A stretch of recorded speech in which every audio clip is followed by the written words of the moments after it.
Bueno, 9 de la mañana, 23 minutos, lo anunciábamos ayer. El gobierno decidió eliminar el área del Poder Ejecutivo que aportaba a las investigaciones en las cuales seguimos buscando a los más de 300 bebés robados durante la última dictadura. Y nos hizo pensar a nosotros que tenemos que volver a hablar de esos temas, que tenemos que volver a darle lugar, que no hay nada cerrado, que no hay nada establecido, sino que todo el tiempo está en disputa. ¿Qué es lo que tenemos que hacer con nuestra historia y sobre todo con nuestra historia más dolorosa? Así que, como lo decía más temprano, y me escribieron algunos diciendo, che, es fuerte, pero sí, es fuerte. Están acá sentados con nosotros dos bebés robados. Y es impactante, pero bueno, es lo que pasó en nuestra historia y hay que volver a contarlo. Está acá Guillermo Pérez Roycimblit y Victoria Montenegro, gracias por venir. No sé si les suena fuerte esta presentación de bebés robados, pero es eso. Fue así. Fue así. Si lo reducís, fue así. Ni más ni menos. Porque me hace acordar.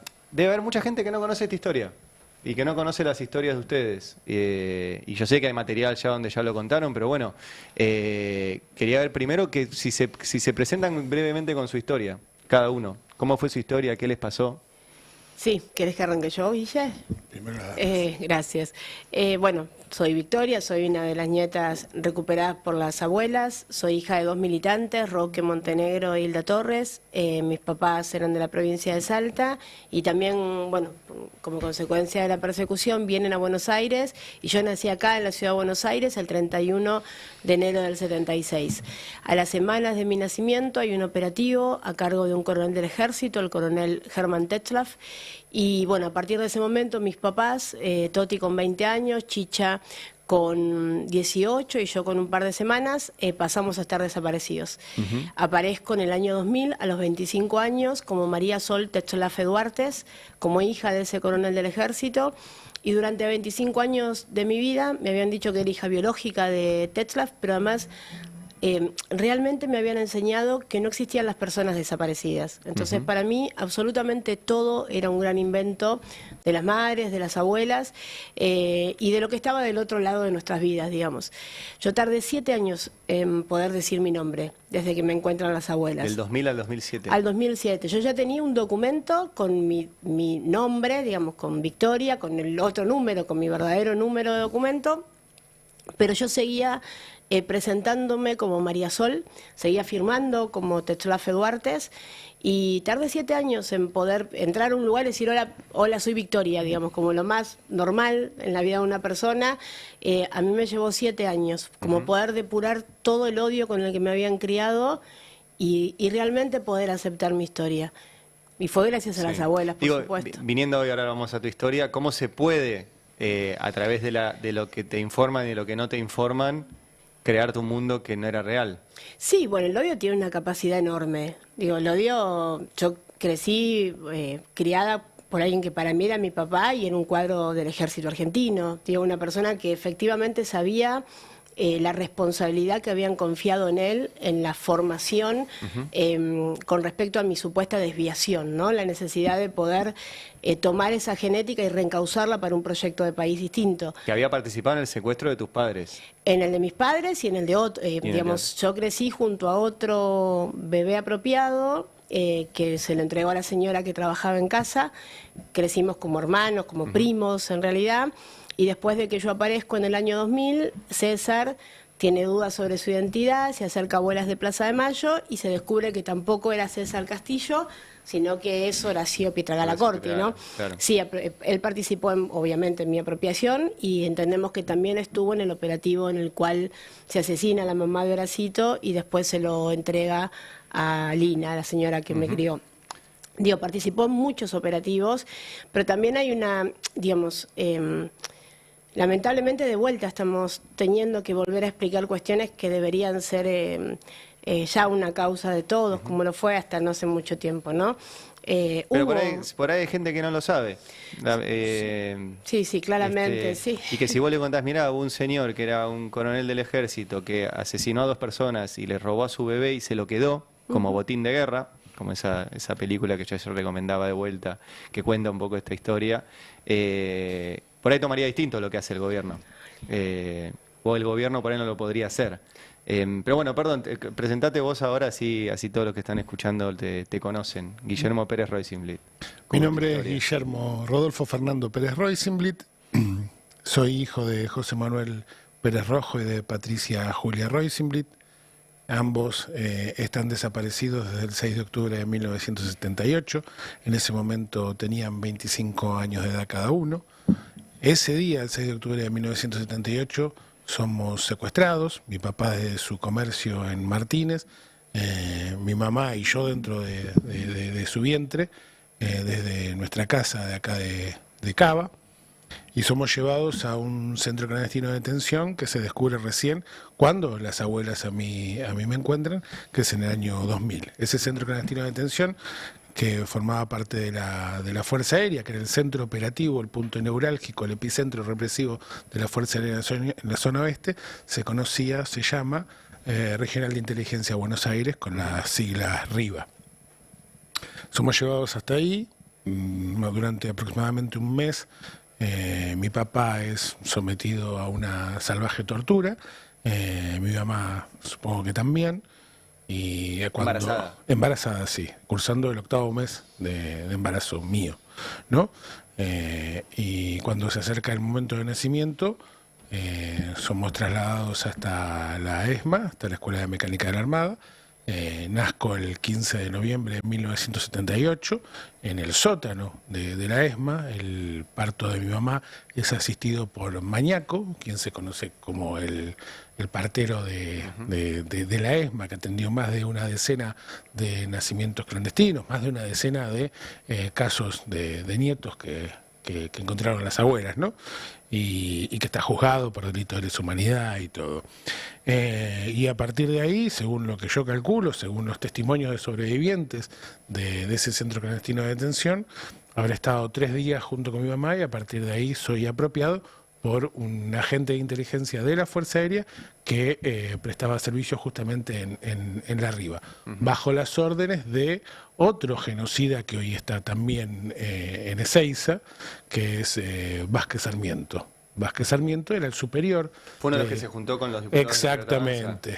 Vázquez Sarmiento era el superior de mi apropiador, de Francisco Gómez, y Vázquez Sarmiento tiene la particularidad de que también ya está condenado por la apropiación de Ezequiel Roch Tintauro, que también es hijo de desaparecidos, que fue encontrado por las abuelas, que es el caso número 102, si no me equivoco. Bueno, así como ella tiene una historia con Horacio en la juventud, cuando eran niños, en la niñez, yo recuerdo haber jugado con Ezequiel. Siendo 2 niños robados. Exacto, de chicos. Hay mucho de eso. En el juicio del plan sistemático se ve mucho de eso porque la mayoría de nuestros apropiadores fueron nuestros padrinos. Por ejemplo, mi apropiador es el padrino de Horacito, el comisario Sella, que es quien me entrega, es mi padrino, el padrino de María Sol, me bautizan en Campo de Mayo. Todos sabían. Fue un mandato, digo, la apropiación del plan sistemático de apropiación de niños fue un mandato de la fuerza, bueno, comprobaron las abuelas en la justicia, estaba la definición de un Estado de reencauzar a una generación de los hijos de aquellos militantes políticos y conducirlos al lado de, entre comillas, el bien, no ese proyecto de país que ellos tenían. Por eso Guille con ese compartieron la infancia, si no me equivoco, los Miara, los Reyardo Tolosa con Juan Cabandier, Horacito y yo, y hay muchos casos donde continuaban vinculándose, por eso el nivel de perversión, ¿no? Y tenía efecto, digo, vos contabas que te costó, incluso sabiendo quién eras, 7 años decir tu nombre, vos también te costó, a mí me costó, te negabas a... Sí, yo tuve una etapa de negación muy fuerte, yo recién en el año 2004, cuando el Estado me restituye mi identidad, porque no es lo mismo que las abuelas te encuentren a que de repente te restituyan tu identidad. En el 2004 ahí me restituyen la identidad y recién unos meses más tarde me hago cargo de mi nombre Rodolfo, por ejemplo. Una de las sobrevivientes de la ESMA me llama, me dice Rodolfo y yo me giro, me doy vuelta, me hago cargo. Para mí fue muy fuerte, pero tardé 4 años. 4 años. 4 años en aceptar esto y un montón de cosas más. No es un proceso que es sencillo. Yo particularmente no era una persona que dudaba sobre mi identidad y que me acerco a la casa de las abuelas en virtud de esa duda y que tuve tiempo de madurar todo un proceso y que no me sentía cómodo con quien me decían que era. Yo no tenía ningún tipo de información.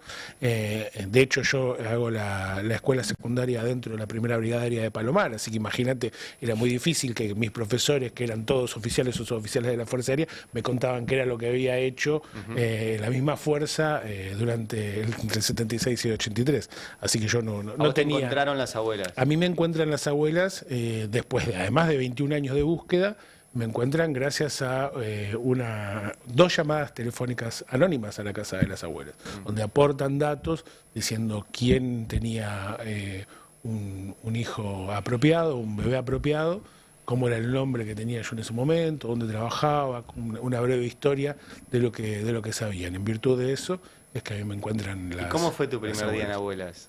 Cuando fuiste ahí te dijeron, porque ellas son muy cuidadosas, son muy silenciosas, pero en algún momento te llaman y dicen, che, mirá, tenemos... Yo fui porque uno de los 2 llamados telefónicos que reciben abuelas lo atiende mi hermana.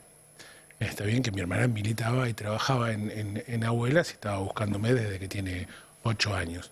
Entonces el segundo llamado telefónico lo atiende justamente ella y con esos datos no aguanta más la ansiedad. Estamos hablando de una persona de 22, 23 años que hacía 15 años que estaba buscando a su hermano menor. Pues cuando lo secuestran a todos, ¿ella dónde estaba? Ella estaba en nuestra casa con mi mamá. Pero a ella la dejan con a ella la la dejan biológica. Con una o sea, que ella sabía que su mamá estaba embarazada de 8 meses cuando la secuestraron. Ella sabía que sus padres estaban desaparecidos porque ella tenía 15 meses al momento del secuestro, pero a los 8 años se entera de que además su mamá estaba embarazada. Bien.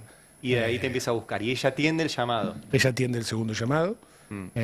Y bueno, más allá de que había cierto protocolo de aproximación, es difícil para una persona de 22 años que hace 15 que te está buscando, un hermano, limitarse a eso. Así que primero se va hasta el trabajo, solamente con la idea de verme, y después termina hablando conmigo, entregándome una carta, explicándome que su hija ha desaparecido y que si tenía dudas sobre mi identidad, que me acerque hasta abuelas. Ese mismo día. ¿Y vos cómo voy a recibiste abuelas. eso? Ese mismo día voy a ¿fuiste abuelas? Sí. Pese a que había sido criado y educado por militar, vos fuiste a abuelas. Sí. ¿Qué pensabas de abuelas en ese momento? No tenía casi información. No sabías que si vos a mí existía. me preguntabas qué son los organismos de derechos humanos, ¿Tenías cuántos años? yo ya tenía 21 O años. sea, 21 años y no sabía en el año 2000.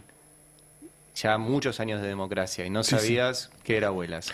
No digo para ponerlo en contexto, traerlo a la discusión de hoy. Por ahí un pibe hoy de 21 años está también con estos discursos de que Si vos a mí me preguntabas, yo te podía decir lo que había pasado entre el 76 y el 83, que un golpe de Estado, podía definir dictadura, podía también decir lo que era un desaparecido. Ahora, yo no sabía que entre los desaparecidos había bebés. Claro. Está bien, yo eso no lo sabía. Y si vos me decías, bueno, definime cuántos organismos de derechos humanos conoces. Nada. Pero abuelas, ¿Y madres... por qué fuiste a abuelas? Porque me surgió la duda. Ah. ¿Y cuando llegaste? Cuando llegué había personas que muy grosas, que ahora las considero muy grosas. Estaba entre otros Abel Madariaga, que hoy ya no está, que se nos fue el año pasado, el histórico secretario de abuelas. Estaba Remo Carlotto, estaba Estela de Carlotto. Una de las personas que también estaba era, que yo después me entero, que era mi abuela paterna, argentina. Fue una situación poco usual, pero yo creo que se manejó bien. Ya te digo, había otras maneras y sin embargo se manejó muy bien. Me explicaron cómo habían dado conmigo, me explicaron cómo era posible determinar si en realidad yo no era Guillermo, si era el hijo de José Manuel y de Patricia, si era Rodolfito. ¿Está bien? Se podía hacer el ADN. El ADN, exactamente. Sí. Ese mismo día me realicé un ADN para un banco de resguardo que tiene, un banco de datos de resguardo que tiene abuelas. Y un mes después estuvo el resultado. Y les hago una pregunta, y me acuerdo lo que dijiste vos, Vicky, antes, de que vos estabas absolutamente negada a todo esto, más criada por el tipo que además había secuestrado y matado a tus padres. Eso, digamos, ¿qué mirada tenías vos sobre la dictadura. ¿Se entiende? O sea que... Sí, sí, pues claro. yo estoy, por ahí no sé si me lo voy a lograr, pero tratando en este momento de pensar en los pibes y pibas que hoy no saben todas estas cosas, y creo que por eso tenemos que volver a contarlas. Sí, ¿Qué claro. mirada tenías vos en ese momento sobre la dictadura, sobre los organismos, sobre los juicios, sobre la impunidad que había en ese momento también? ¿Qué pensabas vos de...? Sí, yo sí conocía a las abuelas, a las madres, las odiaba profundamente, profundamente. Acá aparecimos casi juntos nosotros. Creo Claro, que el mismo abril del año. 2000, abril del El mismo 2000 yo. año, claro. Y yo por ahí nomás. Vos primero, y yo en junio, creo. Junio, agosto. Yo sí las conocía. Para mí, el tema es que la dictadura, digamos, vos pensás que yo tenía un papá que era un coronel del ejército, jefe en Campo de Mayo, entonces que medía 2 metros, que pesaba 150 kilos, que era rubio, de ojos claros y al que todo el mundo le hacía la veña. Entonces para mí mi papá era mi Dios, era todo lo que estaba bien. Sí. Y todo lo que papá decía estaba bien y ¿Y era vos? la verdad. Perdón, para los que no están viendo, y además yo que fui a ver la obra de teatro donde todo esto se hace con mucho humor, que era Vicky Vic, ¿no? Sí, Vicky, sí. Vicky Vic era en el Sí, Teatro no, Colin. Vicky Vic es la otra Vicky, Sí. Donda y Grijera. Ah, Sí, sí, ¿y pero cuál es la pasa- que cuenta en tu historia? Que bueno, La marca en el orillo se llama. ahí está. Pero bueno, Vicky, para los que no están viendo, Vicky es morocha, salteña y petiza. Y la apropiadora era alto, rubio y 2 grandote. metros y de ojos verdes. No había... No había ningún parecido físico. Yo nunca tuve dudas sobre mi identidad, nunca. Yo estaba convencida que era hija de... Primero que yo nunca me hubiera planteado que mi papá podía mentirme. Mi papá era la reserva moral de la patria, todo lo que papá decía estaba bien. Crecí en el cuartel. Si vos decís, se da esa contradicción también, porque en lugar de vos decís mi infancia, yo vivía en un departamento, entonces ir a jugar al trabajo de papá era todo lo que estaba bien, porque teníamos pileta, parque, pero a metros de donde yo jugaba estaba el Campito, el lugar donde estuvieron mis papás secuestrados y más de 5.000 personas. Entonces está eso, ese recuerdo del olor de Campo de Mayo, digamos, del pasto, de cuestiones que cuando sos muy chiquito te quedan muy grabados en la memoria.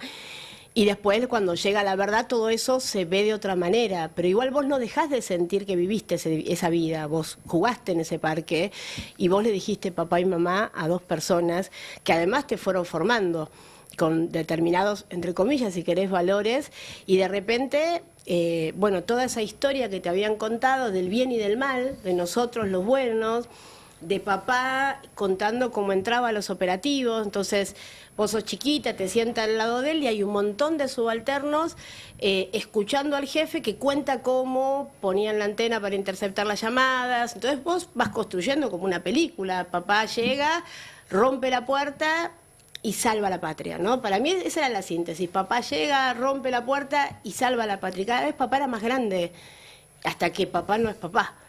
Pero sí es papá, porque tu papá además es un nene de 18 años. Entonces, vos ya siendo, en mi caso, los dos éramos jóvenes, en mi caso yo ya era madre, entonces tenía una vida y de repente todo eso, se pone, digamos, como pata para arriba.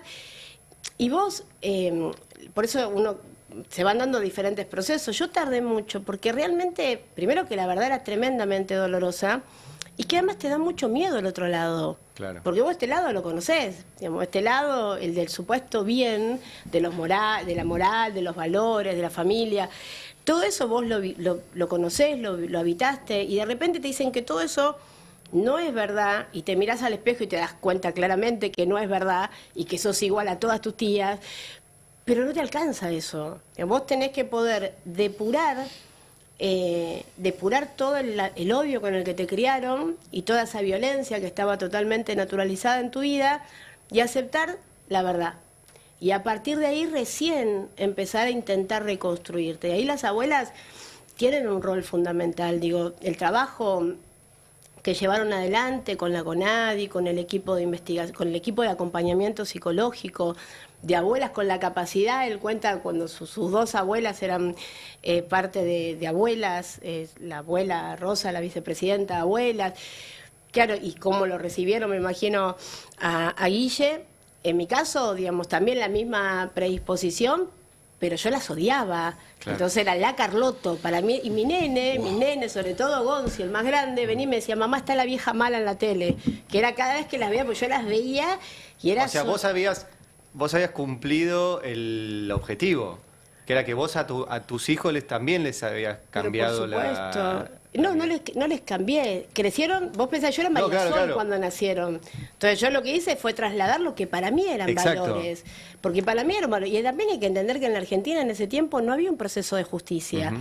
Y cuando nosotros éramos Pero adolescentes... o sea, vos le habías transmitido a tus hijos el mismo odio que te habían transmitido a vos contra las madres, las abuelas, sí, la claro, memoria. por supuesto. Es que O sea, que para- habían logrado su objetivo, que era cambiar una nueva generación. Lo habían intentado, por un tiempo lo lograron, sí, claramente. Vos pensás que yo siempre quise seguir la carrera militar. Digo, yo no me imaginaba desde muy chiquita otra carrera que no fuera la carrera militar. De hecho, había hecho todos los trámites para irme a Salta a estudiar. Mi familia es de Salta. Claro. Y estuve a esto de estudiar la secundaria, el Liceo Naval en Salta, porque era el único secundario militar mixto en esa época. Bueno, no sucedió claramente, no me iban a dejar ir a Salta, porque además mi apropiador conocía mi historia, conocía mi familia. Pero bueno, se dio y pude, como podemos muchos de los nietos, cada uno a su tiempo, digo, no es que a algunos les lleva, a mí me llevó 7 años, parece un montón. Hay nietos que todavía pasó más tiempo y están en ese proceso, Sí. porque es doloroso, claro que sí. Pero a mí me pasa cuando voy a las escuelas que ya no solo se trata de los nietos. Entonces, yo soy abuela, ¿entendés? Y mi nieto es el primero de mi descendencia, desde que mis papás desaparecieron, que pueden nacer en la verdad. Mis hijos nacieron con el apellido de su mamá apropiada. Mis hijos tenían el apellido de su papá y de su abuelo apropiador. Y tuvimos que cambiar ese apellido. Noah, que es mi nieto, es el primero que nace con su verdadera identidad. 2 generaciones después. Claro, va a ser Y la eso pasa hoy tercera, también, ¿eh? va a ser la tercera. Vos tenés a los hijos, tenés a los hijos de los hijos, y en breve vas a tener a sus hijos. Y están por la vida sin saber que hay una familia que los está buscando, o quiénes somos. Y yo nunca tuve dudas de mi identidad, nunca. Mi mamá apropiadora me decía que me parecía a mi abuelo Erwin, el papá de Tetzlaff, que era alemán del norte. Entonces hay una foto de mi abuelo Erwin, que yo no me olvido más, en blanco y negro, pues esa foto era en blanco y negro. Y en blanco y negro, alemán, además, viste los rasgos particulares de los alemanes, y en blanco y negro se le notan los ojos turquesas, ¿entendés? La foto de blanco y negro y se ve que el tipo no es masario porque no puede. Y sin embargo yo nunca dudé, pero yo siempre sentí que había nacido a la madrugada, y cuando aparezco me dan el análisis del banco genético, yo ya me había peleado con el juez, la secretaria, había revoleado el expediente. Yo no le creía a nadie, ni al banco, ni a nadie, pero me acuerdo que le pregunto, ¿a qué hora se supone que nací? Y me dicen, pero tu familia dice que naciste a la madrugada. Y para mí ese dato tenía más prueba que toda la prueba judicial que existía. Y les hago una pregunta a los dos. Recuerdo, para los que estén en radio, estamos hablando con Guillermo Pérez Roycimblit y con Victoria Montenegro, 2 de los nietos recuperados, 2 de los bebés robados durante la dictadura. Recién cuando dijiste lo de tu nieto, vos tenés hijos, ¿no? Yo tengo 3 hijos, sí. ¿Qué les pasó cuando vieron a ese primer bebé que nace con su identidad? O sea, vos como padre, tus bebés, y vos como abuela, ese bebé. Porque ese bebé era como ustedes. Cuando nosotros nos convertimos en papá, digo, mi esposa y yo, cuando nace Ignacio, yo ya tenía mi identidad restituida, por suerte, así que él nace con la verdadera identidad, con la identidad que tendría que haber tenido. Para mí ahí el problema, lo traumático, era la imagen que uno tiene de esos momentos previos que te aparecen en las películas, que vos idealizás, que tiene que ver con el momento antes de entrar a quirófano, ¿no? Claro. Donde está tu familia acompañándote, por ejemplo. Entonces para mí lo fuerte, lo difícil es estar del otro lado del quirófano, esperando para que me dejen entrar solo. ¿Está bien? Y yo añoraba, me hubiera gustado estar con mis padres en ese momento, que me estuviera acompañando mi papá. Ignacio sería el primer nieto de mi papá y de mi mamá, así que para mí hubiese sido importante. Mientras yo veía cómo nacía mi hijo, me privaba de disfrutar eso porque era tan grande la carga de la ausencia, el dolor por esa ausencia, que la verdad que fue muy difícil. Eso se repitió también cuando nació mi segunda hija, porque en ese momento también lo sufrí, porque yo me sentía que estaba en una situación de privilegio, de ventaja con respecto a mi papá.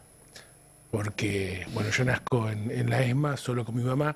Yo no sé si mi papá me pudo llegar a conocer, si ya lo habían asesinado o no. Así que yo me encontraba también en ese momento en una situación de privilegio con respecto a mi papá, pudiendo tener en brazos a mi hija a los minutos, a los segundos de haber nacido, y algo que estoy seguro que mi papá no pudo hacer conmigo. Perdón, no es un golpe bajo. Vos me preguntaste qué es lo que a mí me pasó cuando me convertí en papá. La otra cosa es que pasé a tener mi propia familia, porque hay un momento en la vida en que vos entendés que esas personas a las que vos llamaste mamá y papá no lo son. Está bien, te desilusionás, entendés que fue todo una gran mentira. Vos no esperás de esas personas bueno, nadie espera que su papá y su mamá les mientan con algo tan esencial como esta cuestión, como que formaron parte incluso del grupo de tareas del que te habían secuestrado, que te robaron. Entonces te sentís así, que no sabés que no sos parte de esa familia, y llegás tan tarde a tu verdadera familia, llegás con 20 y pico de años después a tu verdadera familia, que en un momento yo no me terminaba de sentir parte de mi familia. Había que acoplarse, había que conocerse. Mi baba, mi abuela Rosa dice: no se quiere lo que no se conoce. Y era verdad eso. ¿Y lo lograste? ¿Lo lograste? Sí, como que no, sí. Pero en ese momento, cuando me convierto en papá, también tiene el peso de tener mi propia familia. Y obviamente que están librados de este delito terrible que era nacer sin tener su propia identidad. Qué fuerte que haya tenido ¿Y creen pasar. que hoy hay personas que todavía no se acercan a abuelas porque tienen miedo de todo este proceso que ustedes están contando, que es tan difícil? Y es re difícil. Vos tenés que aceptar que las personas a las que llamaste mamá y papá en realidad no lo son. Tenés que entender que existe una gran posibilidad de que alguno de los dos o los dos estén involucrados con tu desaparición, con tu secuestro, con el secuestro de tu familia. ¿Está bien? O ellos o alguien cercano a ellos.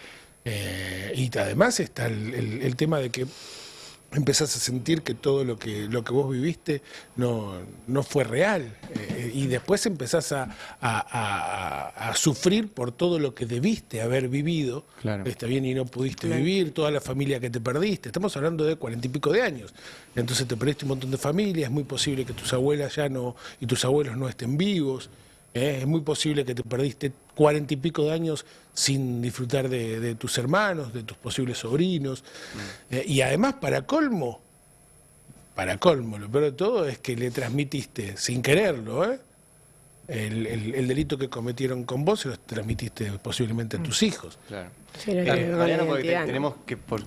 yo me quedaría todo el día, pero tenemos que... Una cortita, pero casi que me dio la puerta, me abrió la puerta esta pregunta, Rodolfo, pero me acordaba de Vicky que decía que venía su hija y decía, está todos varones tengo. Y decía, está la señora mala, la abuela mala, y era la vieja mala. La vieja mala. Digo, ellos también tuvieron que transitar ese cambio de identidad en algún punto a la par de ustedes. Sí, claro, y también un poco esto, ¿no? Lo que transmite Guille, que sí, por supuesto hay dolor, pero también hay como... hay mucha liberación aún en ese camino de confusión, ¿no? Sobre todo para los posibles nietos y nietas, y atentos también a estas últimas políticas que tomó el gobierno nacional, que afectan fuertemente la búsqueda, ¿no? Vos preguntabas esto, pensaba en Guille y en las condiciones en las que vino al mundo, ¿no? Vos nos conocerán la ex-ESMA, sí. Y yo he ido muchas veces, y cada vez que voy a ese lugar donde dice cómo pudieron nacer bebés acá, la verdad es que sí, es imposible que a uno no le pase por el cuerpo, ¿no? A mí, cuando vi a mi nieto la primera vez, que es el primero que nace de nosotros en libertad, me pasó algo que por primera vez me di cuenta que yo era así de chiquitita. Y me acuerdo que lo primero que hice fue llamar a la abuela Delia Giovanola, una genia, falleció hace un tiempito, que estaba atrás del nacimiento de Noah. Y fue la primera a la que llamé para contarle que no había nacido. Y me acuerdo que me pongo a llorar y le pregunto, decime cómo hiciste, decime cómo no te volviste loca, digo, porque vos pensás en tu bebé, digo, el bebé de tu bebé, que te lo saquen de los brazos, no puede ser. Y me acuerdo que Delia me dijo, mira Vicky, sí, claro que llorábamos mucho, me dice, pero era más fuerte el amor que teníamos por ustedes. Y creo que en este tiempo de tanta violencia, de tanta locura, el amor es el que nos tiene que volver a salvar. Gracias. No, gracias a ustedes por haber venido y por sostener eso. Yo quería hacer una aclaración porque a veces, viste, con nuestra historia no es fácil, entonces pecamos de contar cosas desgarradodoras para el que está escuchando, pero independientemente de eso, yo te tengo que decir que a 24 años de distancia, de haber conocido mi verdadera historia y haber podido hacer el proceso que tuve que hacer, de aceptar, de asumir, de entender, de apropiarme en el buen sentido de la palabra de lo que es mi historia, yo vuelvo a elegir transitar cada uno de los momentos que transité desde aquel 27 de abril en que vino mi hermana a mi trabajo y me dijo que podía ser hijo de desaparecidos hasta acá. Porque no entiendo, no creo que exista una mejor manera de vivir la vida que vivirla la que te pertenece, la vida que te corresponde con la identidad que es tuya y sabiendo quiénes son tus verdaderos padres. De ahí en más, vos después podés hacer lo que vos quieras. Podés estar acá, como Vicky y yo, tratando de militar y encontrar los más de 300 nietos que también estamos buscando, con lo que nos hermana nuestra tragedia, o no, podés no hacer nada más con eso, está bien, pero sí dar el salto. No hay nada mejor que tener tu verdadera identidad y yo vuelvo a elegir pasar por todo lo que pasé para poder estar acá hablando hoy con todos ustedes. Gracias, de verdad. No, gracias a ustedes. Gracias. Y si del otro lado hay alguien que tenga dudas o sepa de alguien que tiene dudas, que se comunique con abuelas. Esa es O con la CONADI. guía. O con la CONADI. Hicimos este encuentro, entre otras cosas, como yo creo que tenemos que volver a hablar de todo esto. Como autocrítica lo digo, habíamos dado muchas cosas por sentado y se ve que no estaban tan asentadas y por eso se avanza, entre otras cosas ayer, con la disolución de la unidad que desde el Poder Ejecutivo aportaba información para que casos como los de ustedes recuperen su identidad y necesitamos eso. Así que, bueno, gracias por haber estado acá y de vuelta, si conocen a alguien, comuníquense que es altamente reparador y necesario para todos. Estuvimos charlando con Guillermo Pérez Roisenblit y con Victoria Montenegro. Nos vamos, ¿qué pasó? Déjame sumarte un dato porque hoy a la mañana se reunieron Axel Kicillof con Estela de Carlotto y anunció Axel la creación de la Unidad Provincial Especializada para la Búsqueda de Personas Apropiadas durante la última dictadura militar. Bueno, una vez más, Pasan ¿no? cosas lindas haciendo lo que no hace el gobierno nacional. Sí. El gobernador. Bueno, Haciendo. es una gran esperanza en este tiempo. Qué bueno. Ante la respuesta, ante la posibilidad de que el Estado se aleje de las obligaciones internacionales, está bien que el Estado provincial o los demás estados provinciales tomen esa responsabilidad, que es de todos, digo. No es que nos faltan solamente a nosotros, nuestros padres, o estamos buscando solamente nosotros a los 300 nietos que le faltan. Nos faltan a todos, a la sociedad en su conjunto. Y es una obligación que tiene el Estado. No se puede lavar las manos. Totalmente. Che, gracias. De vuelta. Hasta mañana, Agustín López Núñez. Hasta mañana, Beldi. Hasta mañana, Lucía Rodríguez Bosch. Hugo Seba Gómez en la operación técnica. Ferro Moral en la operación de video. Félix de León en la producción.